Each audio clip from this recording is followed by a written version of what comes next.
আজ আমার পরিবেশন একজন গ্রামের মেয়ে, যে একজন শহরের ছেলের হাত ধরে যেতে চেয়েছিল শহরে, দেখেছিল অনেক স্বপ্ন, সেই স্বপ্নগুলো কিভাবে ভেঙে চুরে শেষ হয়ে গেল, তাই নিয়ে আমার এক কবিতা, মৃণালের পত্র।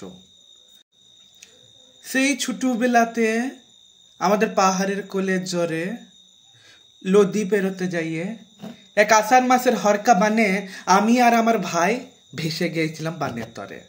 ভাইটি গেল ডুবে, আমি উঠলাম বাচ্চে। পাড়ার লোকে বললে, এক বিটি ছেলের জীবন তো, যদি বিটা ছেলে হতো তাহলে কি আর বাঁচত? আবার মরণ নাই। সেই কথাটা আজ তোমাকে নতুন করে বলতে চাই, বেশি দিনের কথা নয়। আমাদের বাঘমুন্ডি পাহাড়ি পথে জিপ গাড়িতে ছুটায়, লাল ধুলা উড়ায়, আগু পাছু পুলিশ নিয়ে যেদিনে আইলে তোমরা পাহাড় কোলের জোরের ধারে চড়ুই ভাতি করতে আইলে, সেদিনটা আমার মনে আছে। দিনটা ছিল খরাবার, মাছটা ছিল মধুমাস, টারে টারে ডাঙ্গা ডহরে পলাশ বনে আগুন লাগা মধুমাস। আমার মরণ নাই। তুমি বলেছিলে তোমার সঙ্গে দেখা হবে বলে মরণ নাই আমার। তুমি রাজপুত্তর, কত লেখাপড়া যেটা মানুষ তুমি, BA M A pass, high স্কুলের মাস্টার, আর আমি আর কে কাঠ কোরানি, রাঙামাটি গায়ের ঘরের স্কুল ছুট কাঠ কোরানি। কি সুন্দর গায়ের রং তোমার, একেবারে চাপা ফুলের পাড়া। আর আমি একেবারে কালো, আকর ফলের পাড়া, মিসমিসা কালো। তবে সবাই বলতো কালো হলে কি হবে, আমার গড়ন খুবই ভালো। টানা টানা চোখ, বাঁশির মতো নাক, চিপচিপে চেহারা, বাঘমুন্ডি হাটের হলুদ শাড়ি পরে যদি দাঁড়ায়, তাহলে খোপায় যদি আর একটা লাল পলাশের ফুল যদি গুজে, আমাকে নাকি দেখায় দারুণ। একবারে মন ভুলানি, একেবারে মন কারানি। বাপ আমার বাবু ঘরে মুনিশ কাটা ক্ষেত মজুর। এমনিতে তার সব ভালো, শুধু দোষের মধ্যে দোষ, একজন নেশা ভান করা মানুষ। তবে তাকে রোজ সন্ধ্যায় হাতছানি দিয়ে ডাকতো মদ ভাটি। ঘর দুয়ার, ছেলা পেলা, লেখাপড়া, বাপের কোনো দিকে নজর নাই। তখন বহুত ছোটবেলা, তখন থেকেই দেখতাম বাপ আমাকে ঘাট থেকে বিদায় করতে পারলে বাঁচে, একদম হাঁপ ছাড়িয়ে বাঁচে। মা কিন্তু তা লয়। মা বলতো, ও অতটুকু ছুটিতে বিহা কিসের, আর 5টা বিটি ছেলা যেমন যাচ্ছে স্কুলে তেমনি যাক না, দুপাতে লেখাপড়া করে আসুক। সেই করে টেনে টুনে গায়ের স্কুলে ওই 9টুকু। ইয়ার মাঝে বলা নাই কয়া নাই, বাপ একদিন হুট করে লাগাই দিলে বিহা। তখন কি আর জানতো মতো? পুরুলিয়ার খট্টাপাড়ার জানকী যাদবের কাছে আগাম টাকা নিয়েছিল বাপ, আমি দিয়েছিলাম লুখে। সেই রুখে দাঁড়ানোর জোরে বিহার দিন থানায় যাইয়ে আমি ভেঙে দিয়েছিলাম সব। এই কাগজওয়ালা টিভিওয়ালারা যে কোথায় থাকে কে জানে, তারা আমাকে নিয়ে এক ঘড়িতে দুনিয়ে দিলে খবর করে। সেই খবর দেখে তুমি মিছানায় বলবো, এত সব জেনে শুনে তুমি আমাকে বিহা করেছিলে বলে গাঁয়ের লোকে দেবতা বলেছিল তোমাকে। মনে আছে আমার, সব মনে আছে।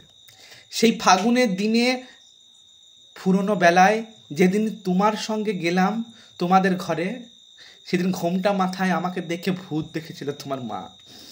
তার মুখ গেছিল শুকায়। আর তোমার বৌদি মনে আমার বড় জ্বর, সে দেখলাম তাই। তোমার স্কুলের মাস্টাররা, পড়ার বন্ধুরা সবাই বা দিয়ে খুব তোমাকে সম্বর্ধনা জানিয়েছিলে। চাপে তুমি সবকিছু গেলে ভুলে। তুমি বলেছিলে নতুন করে আবার আমাকে লেখাপড়া শিখাবে। তুমি বলেছিলে নতুন করে আবার আমাকে ভর্তি করবে স্কুলে। কত ব্যস্ত মানুষ তুমি, স্কুল, পার্টি, ক্লাব, বস্তিবাসী, গরিব দুঃখী, প্রতিবন্ধী, রক্তদান, জীবনদান, তোমার কত কাজ। এক একদিন কাজের টানে তুমি বাইরে কাটাতে রাত, এক একদিন কাজের টানে ঘরের কথা মনেই পড়তো না তোমার। এমন করে দেখতে দেখতে কেটে গেল বহুদিন।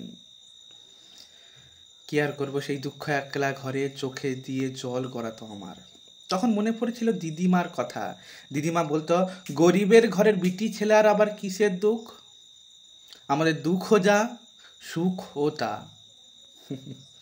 তখন কি আর অত বুঝতাম, বড় লোকের হুজুগের কতটা কমতি নাই, কত রকমের হুজুগ। গরিবের মেয়ে বিয়ে করাও যে একটা হুজুগ, কালো মেয়েকে উদ্ধার করে যে একটা হুজুগ, সে আমি জানবো কি রকম করে। দেখলাম হুজুগটা না একটু কাটতে কাটতেই তুমি পড়লে আমার গায়ের রং নিয়ে। কালো রং ফর্সা করার কত রকমের নামি দামি ক্রিম সব একের পর এক আনতে লাগলে তুমি। তার সঙ্গে আবার পালা করে শোনাতে লাগলে খবর, কাগজের সব মন খারাপ করা খবর। গায়ের রং কালো বলে বউকে খুন করলো বর, গায়ের রং কালো বলে বিয়ে ভেঙে গেল মেয়ের, এমনি সব আরও মন খারাপ করা খবর। আমি বলতাম ওই সব মন খারাপ করা খবর আমি নাই লাগে, মোর না লাগে। তুমি বলতে কেন? কাগজওয়ালারে যে সব ছাপে সেই সব খবরই তো তোমাকে আমি শোনাই। আমি তাও বলতাম দেখো খারাপ খবর জানা দরকার নাই আমার। কিন্তু সে বলতো দেখো খারাপ খবর জানতে তো হবেই, নাহলে দেশটা যাচ্ছে কোন দিকে সে তুমি জানতে পারবে কি করে? আমি বলেছিলাম এমন দেশকে বুঝে আমার কাজ নাই, এইভাবে চলে যাচ্ছি, ঠিক আছি। তারপর একদিন জ্যৈষ্ঠী মাসের বেলাপূর্তি অবেলায় তুমি বললে হাওয়া খেতে যাব, চলো হাওয়া খেতে যাব গঙ্গার পাড়ে। কথাটা শুনে মুখের দিকে তাকিয়েছিলাম আমি, তাই দেখে তুমি বললে না না না না মিথ্যা বলছি না, সত্যি বলছি। সেই কতদিন আগে নতুন বউ হয়ে আসার পরে শ্বশুর বাড়ি আর জায়ের সঙ্গে গেছিলাম। তারপর তুমি আবার আমাকে নিয়ে যাচ্ছ নতুন করে, তোমার হাত ধরে কতদিন পরে আবার সেই গঙ্গার পারে। দিন ফুরোনো অবেলায় তুমি চাইছিলে নিরিবিরি, আরও নিরিবিরি। সেই বহু দূরে পুরানো মন্দিরের লাঙ্গল ধারের ঘাটের ধারে আমার কেমন যেন দম আসছিল আটকে। তোমার তখন বাঁধ পেয়েছিল ভালোবাসার, বউয়ের গলা জড়ায় চুম খাওয়ার নামে তোমার তখন রাস সরে নাই মুখে। আমি কাঠ কুরানি, রাঙ্গামাটির গায়ে স্কুল ছুট কাঠ কুরানি। আমি কি আর জানতাম মতো তোমার অমন আদর করার মানে কি আর আমি বুঝতে পারি? আমার জায়গায় থাকতো যদি অন্য কেউ, সেও কি পারতো বুঝতে? ভালোবাসা মানুষ জড়িয়ে ধরে আদর করার ফাঁকে এক ঘাড়িতে লদিতে জিলেক ঠেলে ফেলে। বলো না এটা বুঝবো কি রকম করে?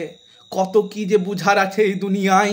এই যে তুমি BA পাস মাস্টার হয়েছ, হাই স্কুলের মাস্টার, তুমি কি আর পারছিলে বুঝতে যাকে অমন করে ঠেলে ফেলে দিলে ভরা গঙ্গার জলে সে দিব্যি সাঁতার কাটে উথাল পাথাল ঢেউয়ের তলে পার হয়ে যাবে লদি?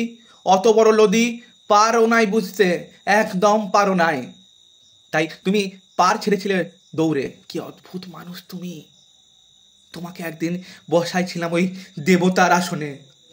বলো বলো আজ তোমাকে কোথায় বসাবো?